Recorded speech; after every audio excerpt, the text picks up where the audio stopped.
Hello everyone and welcome back to Crit D&D. Last we left off, the party had finally made it to a moment of relative safety in reaching the Baldingstone Inn of the Traveller's Junction. On reaching the tavern, the party gathered themselves for food and drink before they retired for the evening. Unfortunately, Sudi and X became witnesses to a tiger-striped cat man's apparent murder of a dwarven lady of the night and the assault of the Baldingstone Inn's owner, a halfling woman called Maria. After collecting the woman and saving her from this strange yellow metallic sheen that spread up her arm by cutting the arm off, the party retired for the evening, keeping a careful watch for any unforeseen danger with their ward.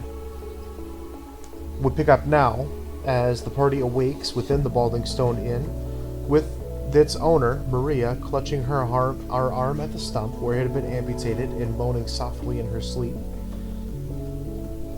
Struggling to deal with the events of the last evening and worried about the consequences of the unfortunate appearance of this wounded woman and their involvement with her attack, apparently, the party decided to sneak out the window of the Baldingstone Inn, with everybody but Sudi falling about 20 feet to the ground in a heap, as Sudi disguised herself and left through the front door of the room.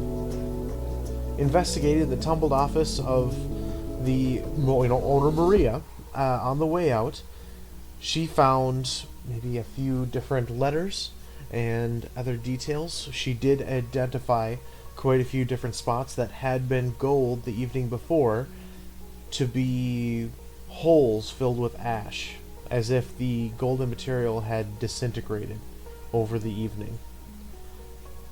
Then, disguised as the tiger-striped man, she snuck out through the not snuck out through the front door, but went out the front door, harassing the barman on the way out for oatmeal, who he was unable to provide it.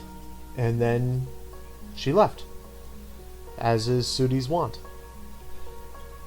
The party then snuck their horses from the stables where they had stayed overnight and took off towards the city of Fallfield. On the way, the grassland became more forested. As they traveled beneath these trees, they saw a feathered giant anteater foraging underneath the boughs of the trees before fleeing after seeing them, its reddish-tan colors flashing with a bright warning display. Further down the road, they came across the figure of a woman laying in the grass. She laid in the grass with just her leg laying across the dirt road. She had dark hair and tan skin, and her eyes were open with an expression of fear. Her heart had been cut from her chest and placed into her now folded hands, the hands themselves pinned together by a dark metal dagger. Flawed took a moment investigating the body, collected the heart and the dagger before the party pulled the body further off into the side of the road, laying her as much to rest as possible before returning to their day's travel. Not noticing at first the apparent, how should I describe it, the apparent similarity of the body to their companion Sudi. Coming to a hill, the party looked out over a rise that overlooked the city of Fallfield itself, seeing the red granite rocks of the grassland with pockets of forest split by gently winding rivers as it flows its way into the Wellock Inland Sea. Bordering this sea, the city of Fallfield lies as a tiered city of red granite stone walls, with great houses and streamers from the many ships of the harbor floating gently in the breeze. Surrounded, the city in a ramshackle collection of timber and cloth is an unofficial slum from Fallfield, where prospective city inhabitants wait for their chance at a sturdy and safe life within the walls. Afforded access by virtue of their mission, the party was greeted by the city's guards master, Darian Goldhand, and the city's lawmaster, Simone Williamson. Darian was good-natured and friendly, while Simone seemed uncomfortable and jittery for the entire conversation. The two officials, accompanying the party and the princess to the skyship where she was to travel home, entered the highest tier district of the city, the Swells, to reach the Skyport. Unable to pay the party for their services, the princess asked these officials to put them up within the city for some time and find another means of compensation for them.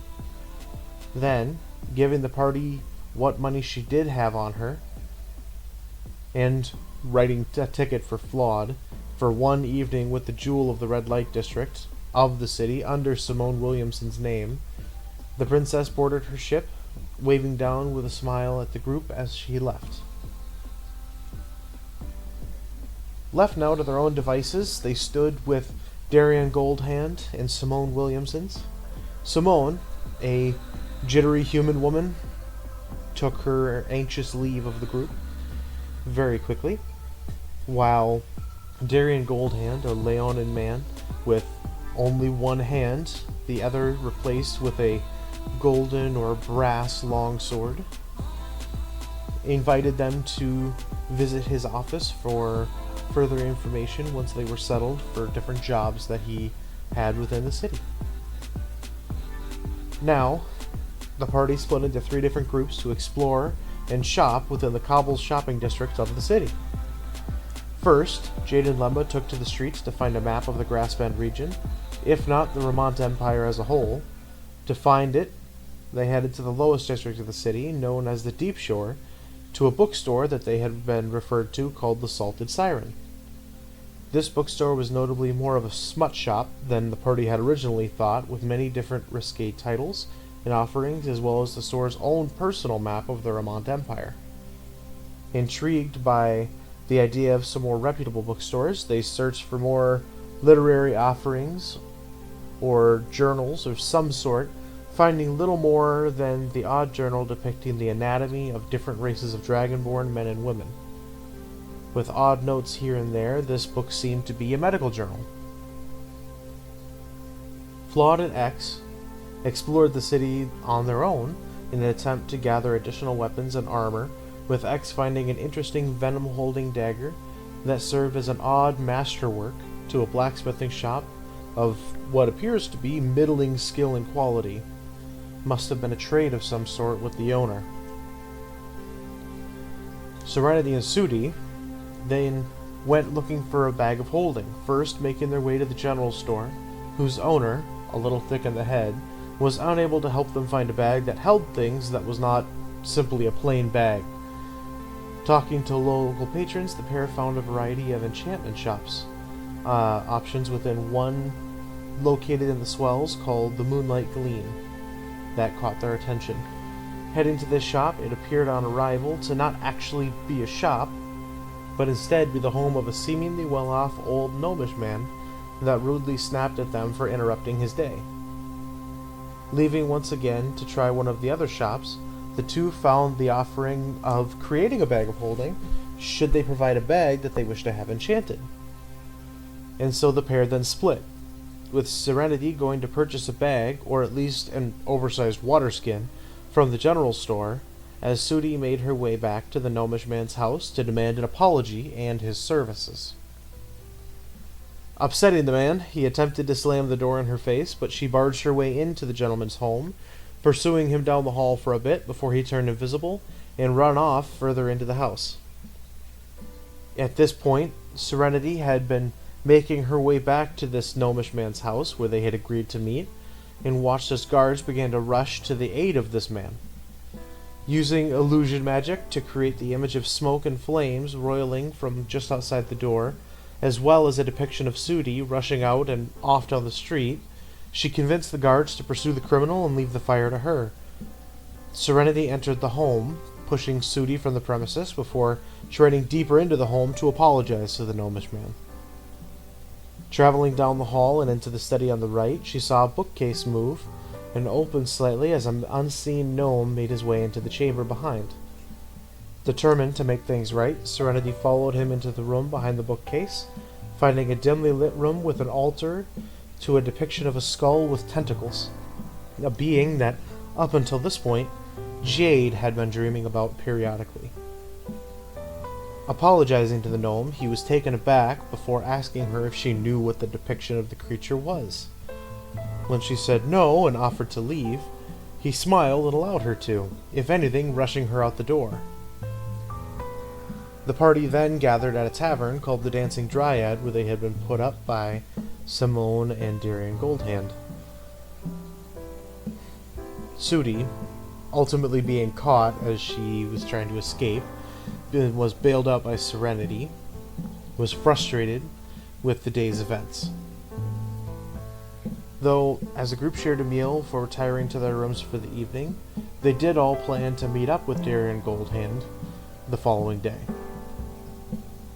That next morning, before meeting up with Darian, the party continued their shopping spree, exploring the cobbles as a group to find a few interesting shops of choice, with one of them being Gilgebrea's hut, a small tent off to the side of a traveling cart with curiosities and trinkets.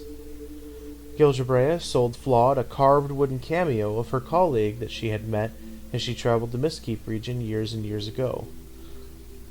This hideous figure carving of an old woman sat now within Flawed's possession. After visiting Gilgebrea's hut, the party met with Darian Goldhand, the city guardsmaster, who offered them a couple of job opportunities. The first was a reconnaissance mission, to determine the hideout of a group of drug dealers that had been dangerously active within the city. For this information, he would pay them 500 gold apiece.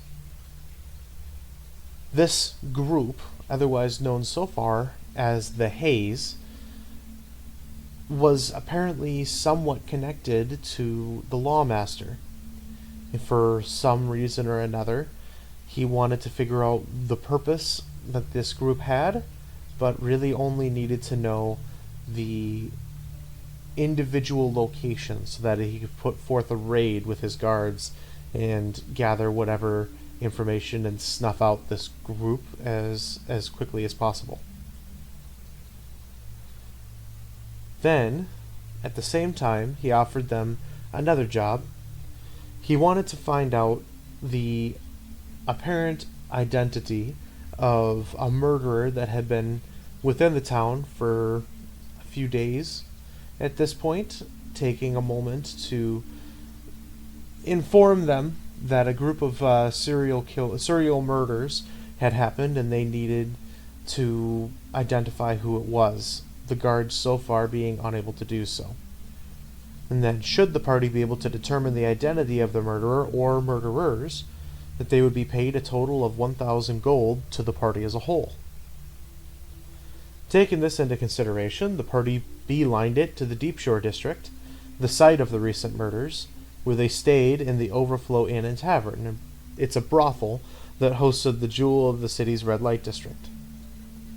Flawed, excited, and in a play for information, redeemed his coupon for the company of the jewel for the evening, being promptly joined in the upstairs room by a crimson-skinned tiefling woman that, after being told he would not require her typical services, was relieved, and told him about a drug epidemic present within the prostitutes of the red light district.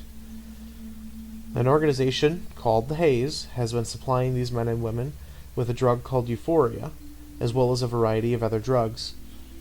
Euphoria, being a drug that makes the user comfortably numb and happy, with a much looser tongue and limited concern for the rest of the world around them. It grants the user this high at the risk of a dangerous overdose. Turning to leave, Flawed was stopped by her, asking him to stay, even still, as the murders that have been occurring within the area have only gotten more frequent in the last few days. Agreeing, Flawed ran to the bar for a quick drink before returning and joining her for the evening. The remainder of the party, then booking rooms within the Overflow Inn, in an attempt to stick together, found an uncomfortable rest for the evening. Sudi, however, had a dream that we cannot ignore. It made her evening much less comfortable than she expected. Even after gaining the favor of her goddess, Sudi's apparent failing led to her punishment even still. After communing with the Scarlet Maiden goddess, the Crimson Tactician found her a disloyal follower, betraying the trust that she had earned with her. That tactician tasked her to prove her loyalty, convince her that Sudi's worship was true, that her devotion was unending. Unable to fully convince her with words, the tactician stared at her from beneath this red veil with burning eyes as the blade of the red veil appeared before Sudi, as well as her friends that she had made on the road. Jade and X, and Flawed, and Serenity. They all stood there, and before her. Kill them, was all she could hear.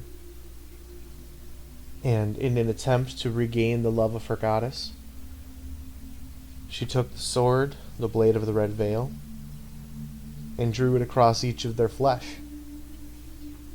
With each dream specter she killed, the corresponding person received a near-mortal wound as they hovered 3 feet above their bed in the material plane. After slaying the entirety of the party in her dream, Sudi turned to look at her goddess, who smiled, before simply saying, "Now finish the job." And as Sudi opened her eyes, she found herself standing in Flawed's room, blade in her hand, with Flawed still floating above his bedspread, slowly dripping a deep crimson blood across the white sheets of the bedspread itself. Thank you all for tuning in to this episode of the Ravean campaign. Stay tuned for more episodes, and we'll see how this unfortunate cliffhanger resolves itself in the next episode. Remember, it doesn't take much to make a difference out there in the real world, so be the difference that you want to see, and I will see you all in the next video. Bye.